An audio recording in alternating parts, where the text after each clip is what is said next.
Il y a des gens qui se rappellent que dans cette année, l'euro était à 4 shekels, était même avant une fois 5 et à 6. Alors ils disent ça va revenir. Non, ça ne va pas marcher comme ça. Les prévisions sur l'économie sont, je vous dis, l'euro bientôt 3,35 et même, j'ai déjà vu qu'on a parlé d'un euro à 3 shekels en 2022, quoi.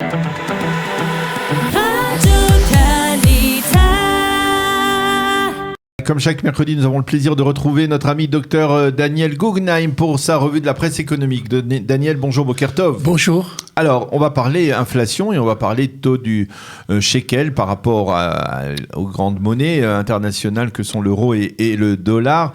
Alors d'abord, données sur l'inflation, on s'attendait à une hausse de l'inflation, on va dire, et celle-ci est moins sensible qu'on ne le pensait. Oui, tout à fait. Les prévisions des différentes économistes, des différents chefs des bureaux de recherche et de la Banque d'Israël aussi, avaient parlé de 0,4% en octobre. Ce qui, sur l'année, ça ferait pour 5%. Un mois. Pour un mois. Oui. Et ça a été de 0,1%. Ok. Alors, je vous pose parce que vous êtes non, parce que là, je vous Non, arrête. je vous pose une afin limier. Oui. Qu'est-ce qu'à votre avis, dans l'indice, qu'est-ce qui a le plus baissé? Qu'est-ce qui a le plus baissé? Oui. J'aurais du mal à vous dire parce que tout est en train d'augmenter. On a le sentiment, et c'était ma question, c'est-à-dire comment une inflation de 0,1%, même pour un mois d'octobre, alors qu'on a le sentiment, quand on se rend au supermarché ou même ailleurs, que tous les produits sont en train d'augmenter. Faux. Je parle d'octobre, que les prix des fruits et des légumes frais les fruits frais ont baissé de 2,5%. Ah, oui. L'autre fois, quand j'avais parlé de ça, vous m'avez dit, mais c'est normal, on était au début de l'été, mais c'est normal, ça augmente. Et là, maintenant, ça baisse. Je croyais que vous alliez me dire ça aussi, parce que vous allez dire, c'est normal, c'est la Shemitah, parce que ça fait baisser les prix.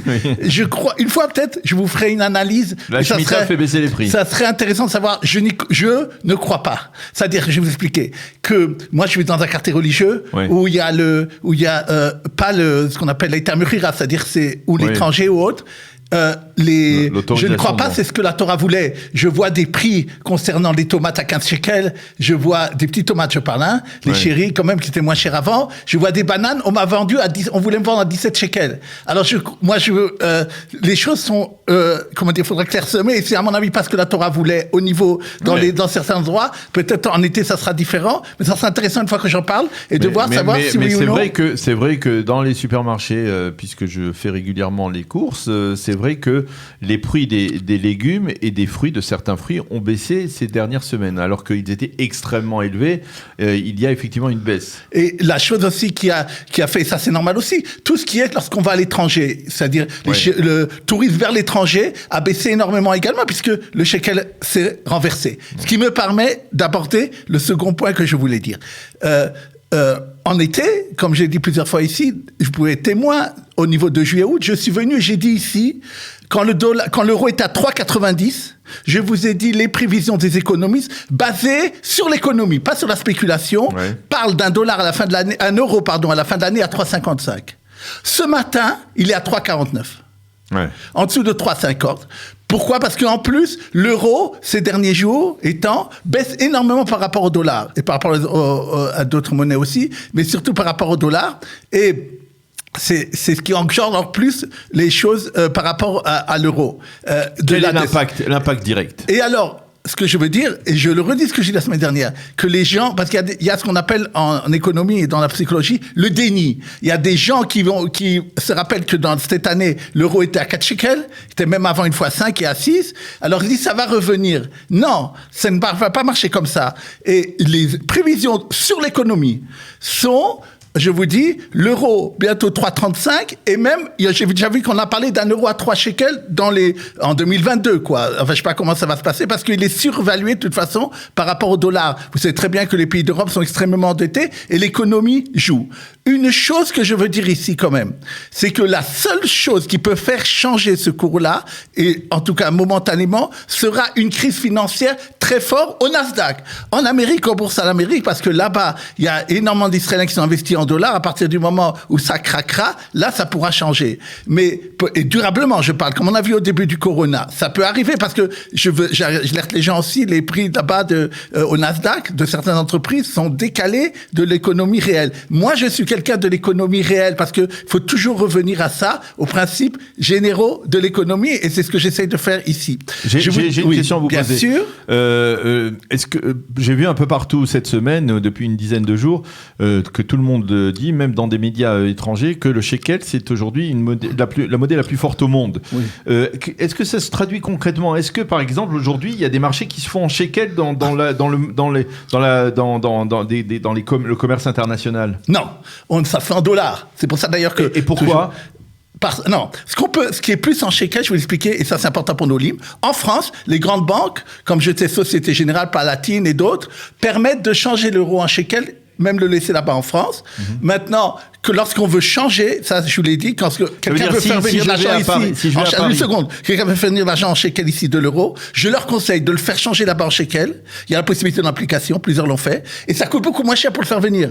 Les commissions sont beaucoup moins importantes. Immédiatement changer, ne laissez pas, et ça je voulais revenir, très très importante. J'ai eu un téléphone qui s'adressait, parce qu'elle nous coûte nos chroniques, de France. Oui. Et on est écouté en France. Ouais.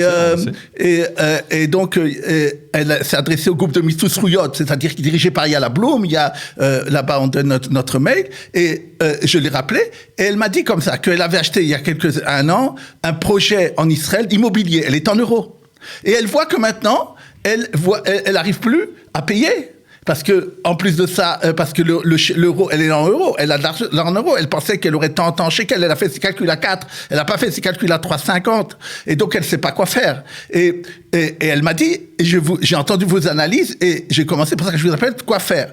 Mais ça veut dire que, je dis aux gens aussi, c'est important pour moi de dire, nous donnons gratuitement dans ce groupe-là de Mistous Rouillot des conseils économiques. N'hésitez pas avant des décisions importantes de nous appeler parce que des gens, surtout quand ils sont en France, ne connaissent pas la réalité économique du pays. Oui, pardon. Eh bien oui, je crois que justement ça mérite peut-être même de faire soit une émission spéciale là-dessus parce que je pense qu'il y aura beaucoup d'auditeurs qui seraient intéressés à vous poser des questions à ce sujet, soit en tout cas essayer de se focaliser sur ce dossier parce que c'est vraiment un dossier qui préoccupe beaucoup les Olympes de France, ceux qui sont à la retraite en particulier, qui voient leur retraite fondre au soleil. Juste un dernier mot sur une façon très importante que tous les économistes disent. Il y avait l'histoire du cartel, vous avez entendu l'histoire du cartel avec les super qu'on a fait des enquêtes. À mon avis, c'était pas tellement juridique, c'était pour leur empêcher d'augmenter les prix de maintenant ce qui se passe. Il faut savoir que bien qu'ils ont fait des rumeurs comme quoi les prix allaient augmenter dans le monde entier, les prix des matières premières commencent à baisser. Le pétrole commence à baisser, les prix du fret maritime commencent à baisser, tout ce qui est, les semi-conducteurs commencent à baisser, et tout ce qui avait augmenté énormément dans les derniers temps commence à baisser. C'est-à-dire, on le verra, ça, dans les quelques mois qui viennent. Alors, on va maintenant parler d'un autre marché qui est en pleine ébullition, c'est le marché immobilier en Israël, avec une réforme des prêts hypothécaires. Oui. C'est-à-dire que la Banque d'Israël, tout d'un coup, par surprise, a convoqué par Zoom les chefs des différentes banques d'hypothécaires pour leur dire que dans quelques mois, elle veut une réforme.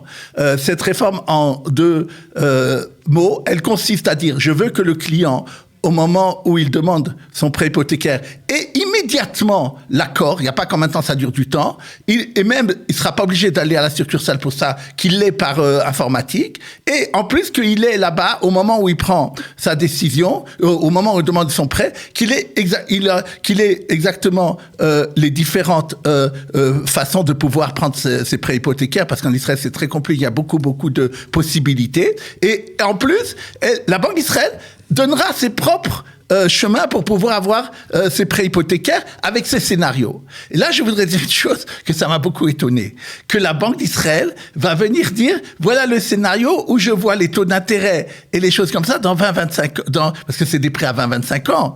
Alors ça, je suis très étonné parce que souvent, j'ai vu faire d'ailleurs dans mon ancien travail, quand les administrations, les choses comme ça, essaient de mettre des scénarios, c'est très dangereux. D'abord, les gens peuvent y croire, et deuxièmement, après, les gens peuvent venir dire à cette administration, moi, j'ai fait le prêt d'après ce que vous m'avez prévu. C'est un peu problématique. Alors, les banques, de toute façon, ont dit qu'ils auront des remarques sur ce qu'ils vont faire, sur ce qui a été proposé. Il faudra suivre. Une deuxième chose que je voudrais dire, pour justement, une des choses qui a beaucoup augmenté ce mois-là, comme d'habitude, c'est le prix de l'immobilier. Il a augmenté de 10% depuis le début de l'année, ce mois-là, près de 1%. Pour éviter ça, et surtout décourager les investisseurs. Il a été déjà voté en première lecture, ils veulent aller très vite pour ça. Qu'à partir du moment où on a un appartement, il y a des gens qui veulent acheter un deuxième appartement pour le louer à quelqu'un. D'ailleurs, j'ai dit plusieurs fois, économiquement, c'est absurde. Mais ils le font. Et le gouvernement a décidé que des gens qui feront ça, depuis le premier shekel, ils seront taxés de 8%. Et si jamais l'appartement qu'ils achètent, il est au-dessus de 5 millions de shekels, il sera même de 10% depuis le premier shekel. Donc ça, c'est également pour essayer d'éviter les investisseurs. D'ailleurs, dernière chose au niveau de l'immobilier qui est intéressant, qu'il y a marqué l'augmentation de transactions énorme à Natania ce mois-là en octobre, et Beth Shemesh aussi. Je suppose que les francophones qui sont beaucoup à Natania, peut-être, sont ceux qui ont fait ces achats. Par contre, il faut savoir que c'est pas uniforme, qu'il y a des endroits, par exemple, comme Haïfa, où il y a très très peu de transactions, et des prix d'ailleurs là-bas ont tendance à baisser. Alors ça c'est un sujet important. Maintenant on va parler d'une bonne nouvelle, parce que vraiment c'est une nouvelle qui d'une certaine manière confirme que l'on est en train de sortir de la crise du Covid-19. La croissance économique explose, elle a explosé au troisième trimestre. C'est ça, l'INSEE a publié hier des chiffres très très encourageants concernant l'augmentation d'abord de la consommation des gens, de la consommation des particuliers, pas des entreprises. Elle a augmenté de 5%. Les investissements ont augmenté au troisième trimestre de 15%. Et si on regarde les investissements dans la haute technologie, de 20%. Donc ça veut dire que il y a une reprise énorme et au niveau des ménages et au niveau des entreprises. Maintenant, ce qui est intéressant, c'est que celle qu'on appelle ça la chef de tous les économistes au ministère des Finances, Madame Greenberg, a publié les prévisions pour 2021, des prévisions qui l'intéressent et de croissance et de recettes de l'État surtout. Okay. Et elle a dit que finalement il y aura 14 milliards de shekels en plus que ce qu'ils avaient prévu pour les recettes de l'État. Donc le déficit budgétaire va être encore beaucoup moins fort que ce qu'ils avaient prévu, parce qu'il y a une augmentation des rentrées des impôts fiscales, parce que ce que vous venez de dire, l'économie est revenu. Et une autre chose qu'elle a notée, et moi je le vois tout de suite, ce sont les revenus des plus-values sur la bourse. Tout ce qui est, comme la bourse en Israël, comme l'économie va bien, a énormément repris cette année. C'est des chiffres fabuleux de 30% sur les plus hauts indices. Il y a la banque a augmenté de 50%, comme vous le verrez aujourd'hui dans l'actualité, j'ai un article là-dessus. Et donc, ce que je veux dire, c'est que tout ça a donné beaucoup plus de l'argent à l'État que ce qu'il avait prévu. Et donc, ça montre encore, vous voulez, la vigueur de la reprise. Eh bien, ça, c'est tout à fait encourageant. Alors, on va maintenant terminer ce survol de la revue de la presse israélienne, la presse économique israélienne, par le problème des crèches et des allègements ou de report de sanctions économiques sur les tarifs des crèches, mais aussi sur les fameuses boissons sucrées. Où on a beaucoup et parlé. Le plastique. Oui. Ah, et le plastique. Il faut que les gens comprennent. Je sais pas, le plastique, ça a déjà augmenté. Oui, alors justement, et juste là que je voulais venir. Qu'est-ce qu'il a fait Lieberman, le ministère des Finances? Il a voulu être très vite pour les plastiques et il n'a pas attendu le budget. Ouais. Il a dit je fais ça. Il a le droit point de vue. Pas vraiment légal entre les deux. Droits, Non. Et justement, qu'est-ce qui s'est passé? Il a fait augmenter ça le 1er novembre, c'est déjà venu, des plastiques. Or, comme ça n'a pas été dans le budget, ils sont allés devant la conseillère juridique du Knesset, a dit mais tu peux pas faire comme ça. Tu aurais dû faire voter ça par la commission des finances. Et dans le budget, ça serait peut-être passé aussi, mais comme les autres choses. Mais il l'a pas fait. Il voulait aller très vite là-dessus. Et alors maintenant, il y a une nouvelle discussion. Donc d'abord sur les plastiques.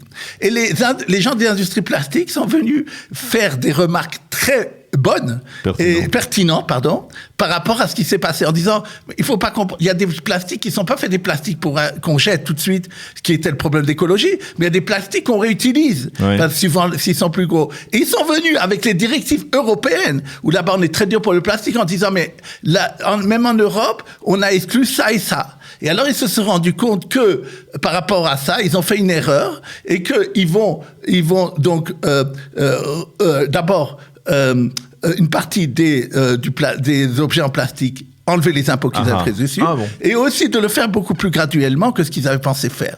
Deuxième chose, parce qu'ils veulent pas faire non plus sauter les entreprises de plastique. Et deuxième chose qui a été, concernant, vous avez dit sur l'eau, aussi sur le sucré, tout ça, ils ont dit, pourquoi vous avez mis le diète et le vin et le jus de raisin pour le kidouche dedans, ça aussi, ça va être enlevé, et donc on pourra faire du kidouche en payant moins cher. Une dernière chose pour les crèches, c'est très intéressant aussi, vous savez très bien qu'il avait voulu faire que les femmes dont les maris ne travaillent pas mais étudient par la Torah ne reçoivent plus de subventions. Or, il n'avait pas le droit de faire point de vue juridique parce qu'il y a une Cour suprême ici quand même. Et pour l'instant, c'est repoussé jusqu'à janvier. Et donc, c'est intéressant de voir que malgré ce que vous dites, il peut tout faire. Non, il y a quand même des limites. Il y a des limites. Merci beaucoup, Dr Daniel Guggenheim, pour ce survol complet de la presse économique israélienne de cette semaine. On vous retrouve bien entendu mercredi prochain.